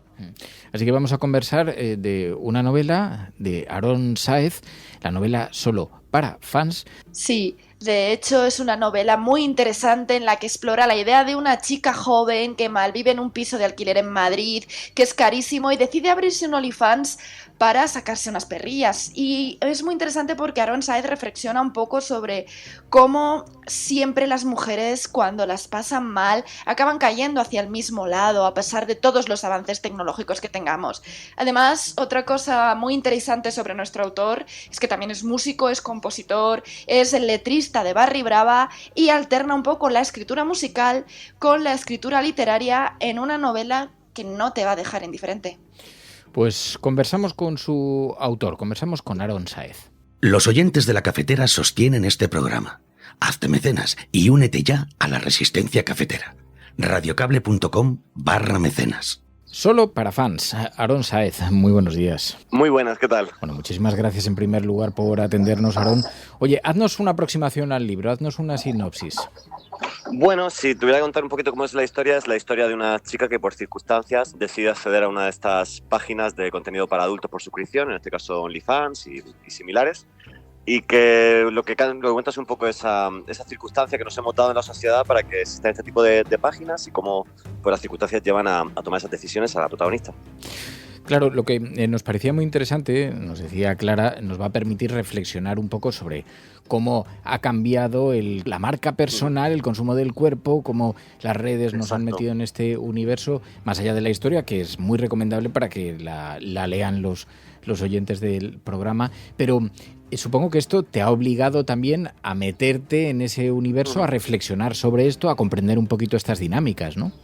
Sí, sobre todo creo que empecé a escribir la novela también porque me parecía muy importante, a veces cuando estas conversaciones salían con amigos y con gente charlando sobre OnlyFans y sobre este tipo de páginas, había siempre como un seco muy rápido de decir, esas chicas que hacen ahí en vez de estar estudiando, de estar trabajando, y hay siempre como un juicio sobre la mujer, que creía que era interesante darle la vuelta y entender que estas páginas también están por el deseo hackeado que tenemos los hombres, por el deseo mediado por las redes sociales y por un sistema en el que vivimos, que es el de esta exposición y de este objetivizar siempre nuestros cuerpos e incluso nuestros trabajos en redes, y que nos lleva a este tipo de prácticas, este tipo de sensaciones y que las vemos de una manera tan normal. Entonces, bueno, un poco poner el dedo sobre eso. ¿Has tenido que bucear en estas herramientas y conocer un poco también el funcionamiento y las dinámicas? Sobre todo, estuve mucho tiempo leyendo entrevistas de chicas que habían estado en OnlyFans y similares de varios países. Y luego también estuve mucho tiempo haciendo una cosa que me parecía muy interesante, que era simplemente leer los chats en los que los hombres le escriben a las mujeres que están haciendo OnlyFans. Creo que ahí había, más allá de tener que ver muchas de esas prácticas y muchas de esas cosas que hacen que el libro, bueno, pues que tenga realismo también y que a veces sea incómodo, pero también me parecía que era importante contar las cosas con crudeza para que se vieran las cosas tal y como son. Lo que más tiempo me llevó y lo que más me costaba hacer, sinceramente, era ver cómo la gente en los chats habla con las chicas y cómo las interpela y cómo gestiona esa sensación con ellas, esa relación con ellas. Me parecía muy duro, pero me parece también importante conocerlo. Bueno, nuestra relación a través del fenómeno de nuestra relación con las redes sociales, a través de todas estas páginas. Me gusta mucho que menciones un poco las redes sociales y hablar un poco de la intimidad y el amor o el deseo atravesado por estas y por las aplicaciones, porque por un lado tenemos las que buscan ligar de una manera más suave como Tinder o Bumble y por otro lado las hay más agresivas como Grindr y luego ya llegamos a OnlyFans. ¿Crees que han cambiado un poco la forma en la que nos relacionamos sexoafectivamente? ¿Cómo lo ves después de este viaje? Creo que ha cambiado mucho y además que no somos conscientes. Ayer en una charla en Madrid estaba hablando con un compañero y me preguntaba si mi forma de ver eso había cambiado y yo he descubierto muchas cosas a la hora de escribir este libro. He descubierto muchas cosas que tenía interiorizadas y que no me daba cuenta de cómo consumimos, de qué vemos, de qué nos atrae, de qué tenemos en nuestras redes sociales. Y creo que ha cambiado mucho, pero porque también ha cambiado mucho la visión que nos han dado de nosotros mismos como objeto de venta. Seamos músicos o seamos fontaneros, o sea, tengamos un bar, tenemos que aprender a vendernos, tenemos que aprender a estar como un objeto que se vende y que se subasta al mejor postor y a los mejores likes, y eso ha hecho también que nuestro cuerpo y nuestra sexualidad forme parte de eso. No aparece de repente por arte de magia una página como OnlyFans, aparece porque socialmente estamos llevando a un sitio en el que nos estamos convirtiendo en objetos a todos los niveles. Entras también en el capítulo de la soledad. Sin duda. Eso también tiene que ver, incluso hay una cosa muy curiosa y es cómo también nos venden lo de la experiencia, ¿no? Entonces, muchas veces para esta gente que entra en los chats y que ve a esas chicas, hay una especie de juego casi de conquista, porque la chica te habla, al final la chica está contigo, al final la chica te hace de alguna forma compañía, ¿no? Es capaz incluso con los tokens y con ciertos juguetes sexuales de hacer vibrar con tu dinero las cosas dentro de la propia chica. O sea, la carnalidad es hasta ese nivel. Y eso al final es un reflejo de la soledad y de la... Como pasa con la prostitución o como pasa con otro tipo de contenidos, y que lo que están buscando es compañía y es sentirse realizado de alguna forma, esa experiencia de la conquista. De alguna manera tampoco se juzga, porque aunque resulta algo incómodo, pero hay una línea ahí entre la intimidad, la exposición. He visto que te hacían reflexionar sobre esto en alguna entrevista. ¿Cómo se incomoda sin juzgar? ¿Sabes qué pasa? Es que al final creo que si juzgamos de entrada a las personas, estamos cometiendo el error de no pensarlo más de 2 segundos, ¿no? De decir, de ese primer input que a lo mejor es el que me hace empezar a pensar en esta novela, ¿no? De por qué las chicas hacen esto. El motivo no es por qué lo hacen, el motivo es, para mí lo interesante es cómo hemos conseguido que esto ocurra, porque esto es culpa de todos. Y por ejemplo en la novela el personaje de Marcos, del chico, es duro, es complicado, pero tenía que verse también, ¿no? Como ese deseo, cómo nos han manipulado también el deseo y la mirada para gestionar esto. Entonces tiene que ser incómoda la novela para no juzgar a las personas, sino juzgar la sociedad que nos hemos dado y las reglas que nos hemos dado para que esto ocurra. Eso es lo que hace complicado y lo que hace incómoda la novela, ¿no? Que puedes reconocerte en esos usos y en esas aberraciones a veces. Y hablando de esta incomodidad sin juzgar, hay una cosa que me llama mucho la atención en tu novela y en el mundo en el que vivimos, que estamos a la vez en 2 realidades. Por un lado, la mercantilización de la que hablas, del cuerpo en todos los sentidos, porque yo también he escuchado una entrevista en la que comentabas que dices, claro, se dice que estas chicas se venden, pero el que se pone a hacer un podcast o a vender criptomonedas o a ser un hombre o una mujer anuncio, también se está vendiendo. Entonces, por un lado está esta mercantilización con lo más obvio en el sexo, pero por otro lado estamos volviendo a un mundo cada vez más conservador sobre las relaciones humanas, sobre lo que debe o no debe hacer un hombre y sobre todo una mujer. Por ejemplo, el tema del body count, el tema de que las relaciones que son cada vez más conservadoras. ¿Cuál es tu visión de estos dos mundos que colisionan?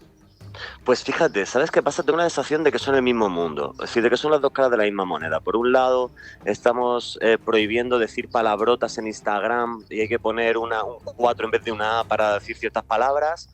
Estamos prohibiendo los pezones de las chicas, pero por otro lado estamos dejando que cualquier contenido sexual y de venta sexual sea explícito, la gente pueda tener sus enlaces a sus páginas de este tipo de contenidos y el sexo esté totalmente metido en el mundo de Internet. Por otro lado, también tenemos que entender que este mundo en el que estamos, decía Boris Groys, el filósofo ruso, que nos hemos convertido en nuestras propias obras.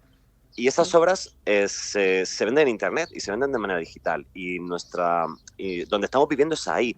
No podemos ceñirnos a las leyes. Cada vez parece que vivimos menos en España o en Francia o en Estados Unidos y que vivimos en Meta, en Instagram y en Twitter. Y estamos viviendo en entornos digitales donde somos objetivables y donde somos muy fáciles de consumir. Y eso es lo que hace también que tengamos este entorno y que tengamos que dar una pensada, ¿no? a esa relación. Y creo que por eso la contraparte de eso es sentirnos cada vez como más vergonzosos con esas cosas, ¿no? Se vuelve a lo que tú decías, ¿no? A todo este concepto de una antigua sensación como de la familia o de lo conservador, que no tiene nada que ver realmente con lo que está pasando en redes. Estamos conversando con Aarón Sáez, ha publicado este libro Solo para fans, en verso y cuento. Y te quiero preguntar también por el título, Solo para fans, porque ¿qué revela? Porque hay algo de admiración obsesiva sobre los ídolos, también habla de los seguidores, pero ¿qué es lo que perseguías con el título? Sí, pues mira, la realidad es que la primera idea durante muchísimo tiempo fue que se llamara Triana, que es el nombre de la persona, del personaje principal, que fuera Triana en OnlyFans, pero por cuestiones legales parece que no era muy recomendable poner nombres de una marca en la portada de un libro. Así que la traducción que hicimos, que es la más sencilla, que es Solo para fans, nos parecía que tenía algo interesante. Y luego tiene una especie de pequeño juego de palabras que a mí me gusta mucho, que es ese solo como alguien que está en soledad delante de los fans. No solo ese only, sino el alone, ¿no? El estar solo delante de esa gente. Creo que es una plataforma que nace en principio como para tener un contacto de la gente que pueda vender sus proyectos y sus dibujos y su música para los fans, una especie de crowdfunding, pero se convierte muy rápidamente en una web sexual y nos parece interesante, ¿no? Ese concepto de traducirlo y que tenía varias lecturas. Claro, y hablando de sexo, ¿es OnlyFans una forma de blanquear de manera blanda la prostitución o es algo que va más allá? Para mí sí, pero creo que hay una reflexión todavía más grande, que es cómo los avances tecnológicos y cómo las cosas que van ocurriendo siempre caen del mismo lado de la mesa. Es decir, ahora que tenemos la posibilidad que nos venden con el ultraliberalismo y ultracapitalismo y sé tu propio empresario, sé emprendedor, sé tu propia empresa, vende tus cosas, los hombres somos criptobros, somos empresarios, somos millonarios, pero en cambio las chicas lo que hacen es vender su cuerpo para ganar dinero. Y creo que seguimos estando como en la antigua Grecia o como en muchos otros momentos de la historia. Cada avance nos dice que podemos avanzar, pero casualmente nosotros somos cada vez más ricos y ellas siguen vendiendo su cuerpo. Entonces, creo que esa es la gran reflexión al final. Es decir, ¿cómo puede ser que cada nuevo giro tecnológico, cada nuevo avance increíble de la sociedad nos lleva al mismo sitio? Y hablando un poco de Triana, que te quiero preguntar si es un guiño a Sevilla o tiene otra explicación detrás, ¿qué consejos le darías o qué conversación tendrías con ella si fuera una persona real? Wow, mira, yo tengo conocidas y tengo algunas amigas más y menos cercanas que han pasado por OnlyFans, que han estado, algunas que están, y yo no me atrevería a darle un consejo a nadie. No me atrevería a decirles nada. Creo que lo importante, y también por lo que he hecho esta novela, es reflexionar sobre cosas que a mí me parecía que tenían mucho trasfondo y que tenían mucha conversación. De hecho, creo que las novelas hay que escribirlas para que ocurran estas cosas, para que se pueda hablar y podamos seguir debatiendo. Y sinceramente no sabría qué decirle. Creo que por eso he escrito el libro, porque no sabría qué decirle. Y Triana es un nombre de una es un nombre que me gusta, me parecía bonito, me parecía poderoso. Nos provocaba una cierta curiosidad si te abrirías un OnlyFans, si después de todo esto... Si has perdido el prejuicio tanto como para eso. No me lo abriría OnlyFans, no. Creo que bastante... De hecho, ayer escuchaba hablar a un sociólogo que hablaba de la dieta digital. Creo que, de hecho, estoy cada vez más buscando la salida de este tipo de conceptos y de cómo nos vendemos. Y yo, además, en la música, pues imagínate con todo lo que ha hecho Spotify, YouTube, con un montón de plataformas con las que están mediando con nuestro trabajo. Yo cada vez intento estar un poco más, tener una visión más lejana de esto y utilizar lo que me interesa como me interesa. Bueno, esto es lo que propone Solo para Fans Aaron Sáez en este libro, y aquí podemos reflexionar nos puede servir para reflexionar sobre la identidad, sobre cómo está cambiando la manera de relacionarnos a través de las redes sociales. Aaron Sáez, gracias en nombre de los oyentes de La Cafetera. Un placer gigante, muchísimas gracias de verdad por el espacio. Un abrazo, Aaron. Abrazo, gracias.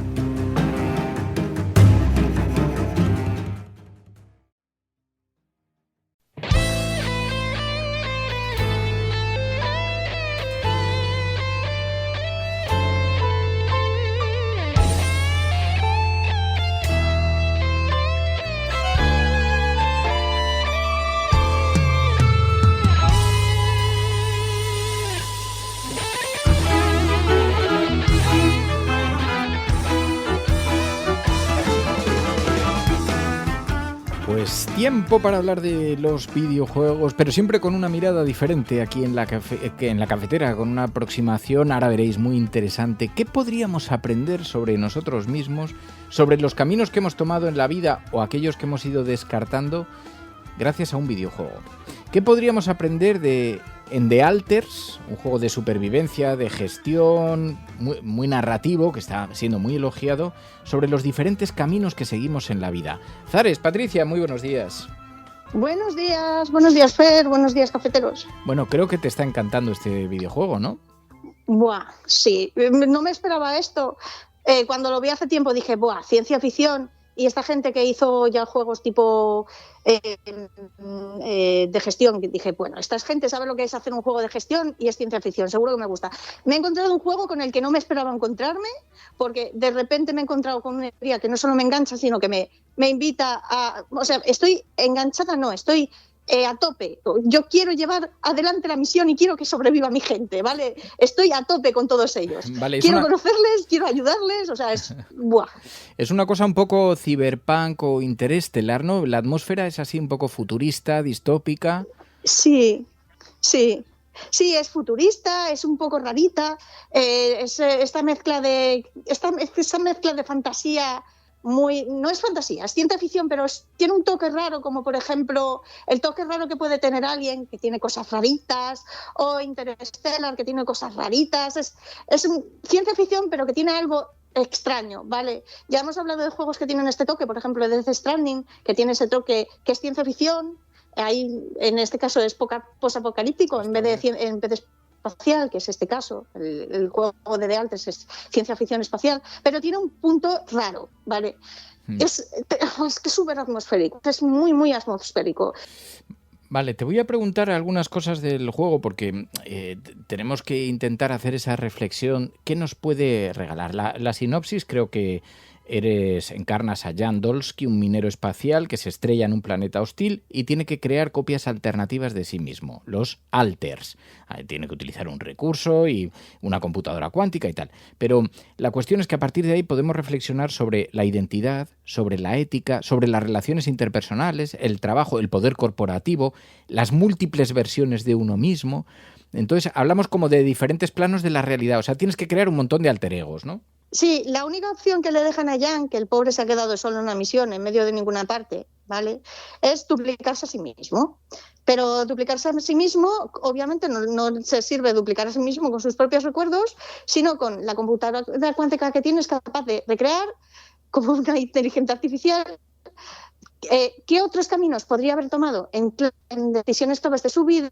Con esos clones que tienen esos recuerdos, ¿vale?, con esos yos que no han sido, él tiene que salir adelante, tiene que sobrevivir, ellos todos en conjunto tienen que sobrevivir, pero también tienen que convivir entre ellos. Están aislados en un sitio súper hostil, tienen que desarrollar tecnología que no conocen, tienen que decidir si quieren confiar en la misma corporación que les ha dejado abandonados en medio de ninguna parte y que no saben si están interesados realmente en ellos, que son un secreto, o en el material súper mega importante que están extrayendo, ¿vale? Que es el que hace todo esto posible, que es el Rapidium, que es un material que acelera las cosas, ¿vale?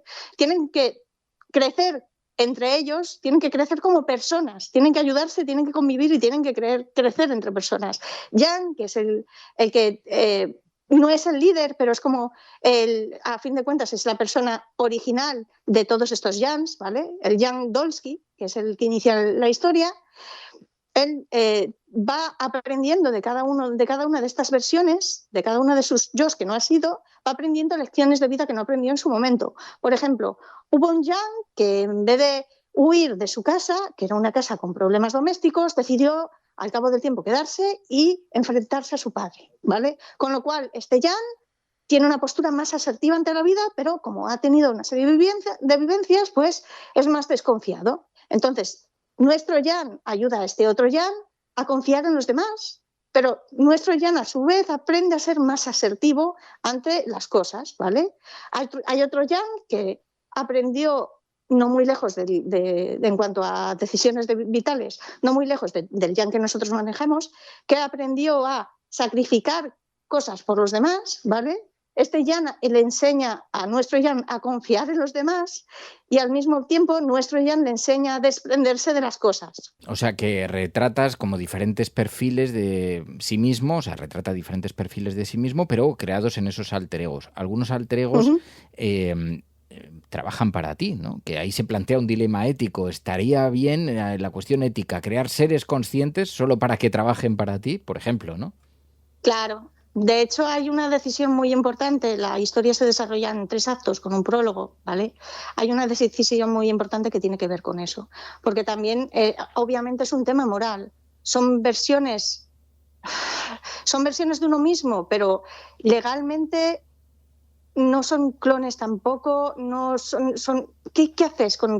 Son personas realmente. Son tú.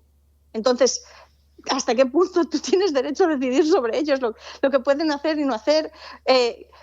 Y hay una decisión muy importante porque obviamente la corporación quiere hacer una serie de cosas que ellos no quieren hacer y en determinado momento una situación les lleva a tomar decisiones muy difíciles y obviamente ahí va a haber una serie de Jans que estén de acuerdo en hacer una cosa y otra serie de Jans que estén de acuerdo en hacer otra cosa. Claro. Depende de las vivencias que han tenido. O sea que podemos aprender, si pudiéramos tener varias versiones de uno mismo, que es lo que ocurre, pero hay una cosa que se pueden revelar, ¿no? Uh-huh. Sí. Y tu autoridad de pronto deja de ser legítima. Claro. Estas personas con las que tienes que convivir tienen sus propios gustos, tienen sus propias cosas que les molestan, las cosas que les preocupan. Tienes que aprender a gestionarlo, igual que cuando convives con una persona. Y en determinado momento se pueden cabrear y, claro, ellos son tan válidos como tú. Se pueden rebelar ante lo que tú estás decidiendo porque de repente, pues como eres el original, pues has estado tomando decisiones y ellos mismos hasta cierto punto han confiado en ti, pero puede que te retiren esa confianza y se pueden rebelar perfectamente. Claro. O sea, hay que aprender a gestionarlo también. Luego es una pregunta que también yo me planteaba viendo un poquito cuáles son las críticas del juego y lo que está hablando la gente. ¿Qué versión de uno mismo preferiría encontrarse? ¿El que decidió estudiar en lugar de trabajar? ¿El que se quedó en casa? Porque, claro, el juego lo que hace es mirar no solamente quién eres, sino quién podrías haber sido, ¿no? Juega con eso, con las alternativas y también con los puntos muy críticos a lo largo de la vida de una persona, en los que tienes que tomar una decisión importante que lo va a marcar todo. Hay, por ejemplo, hay uno de los Jans, que decide, uno de los que te puede sacar primero, que decide que en vez de estudiarse, en vez de dejar de estudiar y ponerse a trabajar porque quiere ganar dinero, se decide quedar en la universidad y hacer un doctorado, ¿vale? Ese Jan es totalmente diferente a nuestro Jan. ha tenido una trayectoria vital que además no te esperas, porque en cuanto a personalidad no te esperas eso, yo se lo comentaba a esta amiga, y claro, realmente a veces tu personaje puede reflexionar sobre ello y decir, pues realmente preferiría haber seguido los pasos de esta versión de mí. Otras veces, por ejemplo, cuando está hablando con este Jan que se enfrentó a su padre, también lo mismo. Hay momentos en los que tú, Jan, reflexiona de ojalá yo hubiera tenido el aguante y las agallas de haberme quedado en casa y haberle plantado cara a mi padre, ¿vale? Hay una serie de momentos en los que el juego te invita también a eso. Y hay veces que te quedas pensando, realmente, si tú quieres sacar el juego adelante, deberías de responder esta cosa, pero tú sabes que genuinamente tu personaje quiere responder la otra, ¿vale? Porque tú como jugador sabes, como ves toda la trayectoria final vital de cada personaje, la ves de principio a fin porque tiene una herramienta en la que puedes ver las ramificaciones y también un poco en las descripciones de esos eventos vitales que han opinado en cada momento. No sé, el juego está muy bien, o sea, no es solo gestionar, que obviamente este tipo de juegos de supervivencia gestionas recursos, pero yo me encontré con este elemento también de gestión de relaciones y de gestión de creación del personaje y de desarrollo del personaje que no me esperaba para nada, y me parece chulísima, me tiene muy enganchada. Y claro, yo escuchándolo me explota la cabeza, no sé si es muy complicado todo esto de jugar, de pronto les tienes que dar unas características. ¿Al personaje le das tú los rasgos de carácter o los rasgos de carácter te los va dando el videojuego? Viene ya por defecto, tú ahí no tienes que hacer nada, ¿vale? Los personajes ya vienen con sus tics y sus manías y sus gustos y todo, ya viene ya. Lo que tienes que hacer es eso, relacionarte con ellos. Y obviamente lo que tú decidas y las respuestas que les das van a tener una influencia, como en los juegos de rol, van a tener una influencia en las decisiones del resto de personajes. Gestionas un colectivo que tienen diferentes rasgos de tu propia personalidad, o sea, que lo que haces son alternativas, o sea, tienes personajes de ti mismo, calcos, pero cada uno tiene unos rasgos de personalidad y unas vivencias diferentes, ¿no? Claro, sí. Y son la misma persona al final, pero han tenido vidas diferentes, con lo cual... Y es muy complicada la dinámica, o sea, el juego o cuesta mucho aprender a jugar, porque contado así parece muy complejo. ¿Qué va? Es súper sencillo, es eso. Realmente es un juego de decisiones de narrativa, como los que has visto, como el Detroit Become Human, ¿vale? Son juegos narrativos porque, de nuevo, este juego yo no me esperaba que fuera un juego narrativo en el que tú tuvieras que decidir sobre lo que ibas a hacer a continuación o sobre... Porque tiene varios finales en función de tú cómo gestiones tus relaciones con estos personajes y ante las situaciones que se te van presentando en esta base en la que estás al límite, ¿vale? Porque tienes una serie de cosas que siempre vas a estar al límite, por eso es un juego de supervivencia, pues vas a tomar una serie de decisiones, la historia va a tomar unos rumbos que van a ser diferentes, no tampoco radicalmente diferentes, pero sí van a tener una ramificación lo suficiente como para que haya diferentes finales, ¿vale? Eso es súper sencillo, elijo esta opción o elijo esta, y tú sabes las consecuencias que van a tener las diferentes elecciones. Lo mismo que también a veces simple y llanamente habrá personajes que te pidan, por ejemplo, unas pesas para hacer ejercicio. Vale, pues tú puedes decidir dedicarle tiempo a fabricar esas pesas o no, y se las puedes dar o no. Te vas a encontrar una serie de objetos tuyos que puedes darles a ellos, ¿vale? Regalos, pero puedes no dárselos a ellos. En cuanto a jugar, es muy sencillo de jugar porque ni siquiera tiene combates, no tienes que combatir contra nadie. Hay algo que puedes decir enemigos, ¿vale? Que tampoco sería, pero es más gestionar los peligros que tienes en tu entorno realmente. Y aún así es súper fácil, ¿vale? O sea, es un juego muy fácil de jugar. Vale, pues la cosa es, ¿qué harías si pudieras crear alternativas de ti mismo? Clones, cada uno con una personalidad, convivencias, tienen que convivir, interactuar, puede salir bien, puede salir mal, van eligiendo caminos, pero algunos vienen ya determinados por los caminos que han elegido, pues son clones que tienen diferentes ascendencias. En la imagen del videojuego es una misma persona, pero con clones, o sea, duplicada, y uno pues tiene un mal carácter, el otro está tocando la guitarra, el otro está enfadado, el otro está contento, otro está persiguiendo a una oveja, en fin, cada uno tiene un rasgo de personalidad. ¿Qué características les darías a tus clones? ¿Qué caminos habrías? Te hace plantearte también sobre tu vida. Oye, pues si hubiera elegido este camino en mi vida, o sea, te puede enseñar algunas cosas sobre los caminos que elegimos en la vida y las alternativas. Pues Zar, es súper interesante. Estás empezando, creo que no has terminado, ¿no? Acabo de empezar el segundo acto, voy por la mitad del juego. Guau, pues nada, que lo disfrutes un montón y ya nos contarás. Gracias, Zares, cuídate mucho. Sí, un abrazo muy fuerte. Igual, un abrazo.